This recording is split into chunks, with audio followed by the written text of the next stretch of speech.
बोलायचं होतं जरा महत्वाचं आहे सारंग विषय। नेहमी पुन्हा पुन्हा तोच विषय काढतेय। अगं बोल। ज्या पद्धतीने सारंगने आजची परिस्थिती हाताळली त्यावरनं खरंच असं वाटतंय की तो त्याचे निर्णय घेऊ शकतो। आणि शेवटी तुमचंच रक्त आहे ना, तुमच्यासारखाच आहे, जिद्दी हट्टी।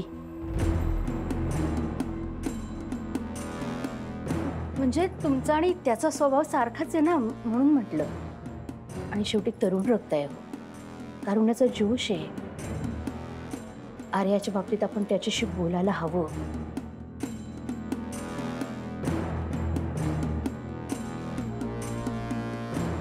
ठीक आहे, बोलव त्याला।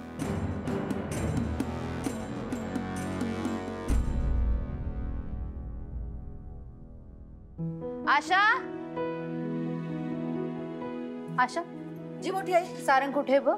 त्याच्या वडिलांनी त्याला बोलवले, सांग जा। हा नुसतं बोलवलं नाही, पटकन बोलवलं सांगते, म्हणजे पटकन येईल। मला वाटतं ते त्यांच्या खोलीमध्येच असतील। मग अशी त्यांना बघितलं होतं ना। हा माझं लक्ष असतं ना सगळीकडे। आता मी नाही लक्ष देणार तर दुसरा कोण देणार? अगं एव्हा ना आला असता तो, जा। हा बघते ना।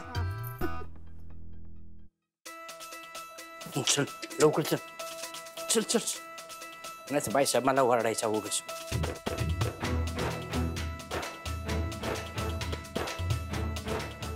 आता सारंग दादांना बोलवायला सांगितलं, त्यांच्या रूम मध्ये असतील तर बरं आहे। एवढी कामं पडली आहेत, आता काय काय करू मला कळत नाही।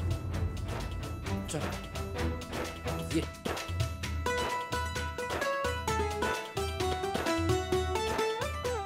छोटे मालक, छोटे मालक,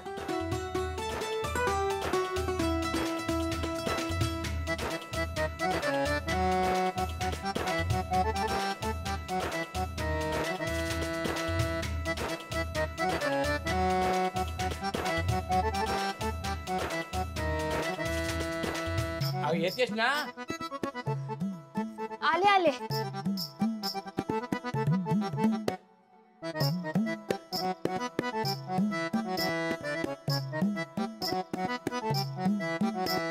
हे आत पण नाहीयेत, मग गेले कुठे? हे बघ, इकडे कपडे वाळू घाल। हा मी येतो।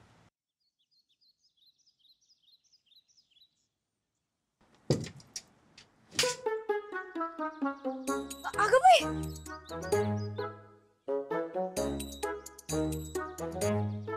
सॉरी सॉरी, आय मीन एक मिनिट। हा झालंच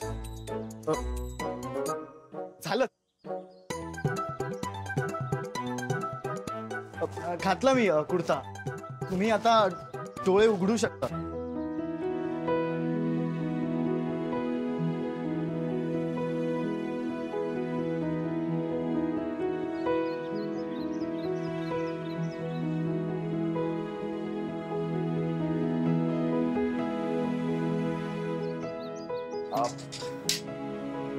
ते विटामिन डी घेत होतो मी, आरोग्यासाठी चांगलं असतं ना म्हणून। म्हणजे तुम्ही आजारी आहात का? आजारी? नाही नाही नाही, म्हणजे आय मीन सूर्यप्रकाशापासून आपल्याला विटामिन डी मिळतं, सो मी ते सांगत होतो की विटामिन डी। सूर्य कुठे? बरं ऐका ना, मला तुम्हाला थँक्यू म्हणायचं होतं। थँक्यू। का? तुम्ही मगाशी आमची एवढी मदत केली, आम्हाला समजून घेतलं, आपली तशी ना ओळख पाळख, तरी वेळेवर धावून आलात। खरंच। नाही नाही तसं काही नाही। खरंच मोठ्या मालकांना आमची जशी अडचण वाटते, खरं तर तुम्ही पण मालक आहात, तुम्हाला वाटू शकते, पण तरी पण तुम्ही आमच्यासाठी एवढं झालं। झालं। हे बघ, मी तुला मगाशी काय म्हटलं होतं की मला मालक म्हणू नकोस, सारंग म्हण। आणि तसंही मालक नोकर उच्च नीच असा भेदभाव मी मानत नाही, आणि माझ्यासाठी तरी सगळे सारखेच, आणि ते तसंच असायला हवं ना। म्हणजे सगळ्यात आधी आणि सगळ्यात महत्त्वाचं म्हणजे आपण माणूस आहोत। अहो हे काय डोंट वरी. परदेशात असताना माझी स्वतःची कामं मी स्वतःच करायचो. सो तर आता आपण मित्र ना. काय? काय झालं?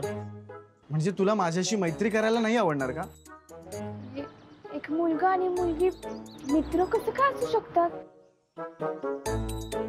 म्हणजे असं असतं का? You are unbelievable. त्यात काय झालं? आणि तसंही मैत्रीला ना वय असतं, ना जात धर्म, ना जेंडर.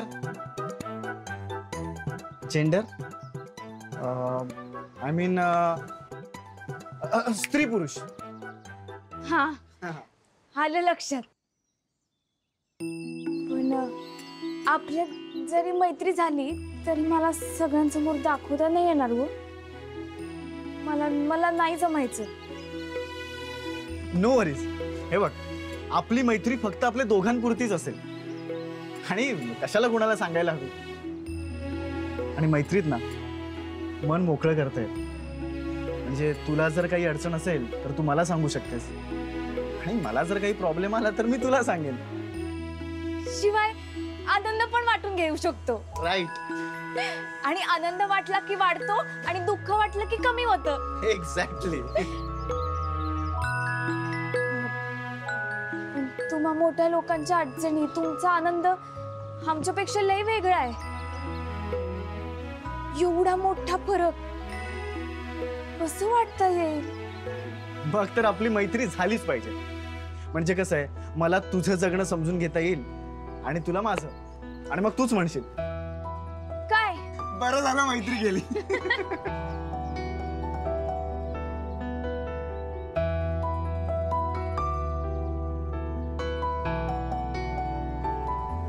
आयुष्यात लय माणसं भेटली ज्यांनी खूप त्रास दिला. तुमच्यात किती माणुसकी आहे. तुम्ही लय चांगले आहात. So friends.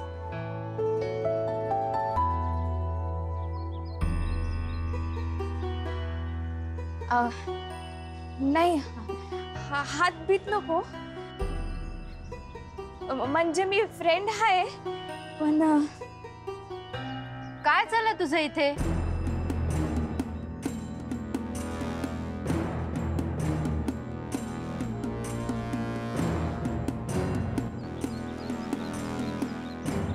काय? कपडे सुकवायला आले होते. अगं ते माहिती मला, मीच पाठवलं ना तुला. मी आला विचारतीये सारंगला.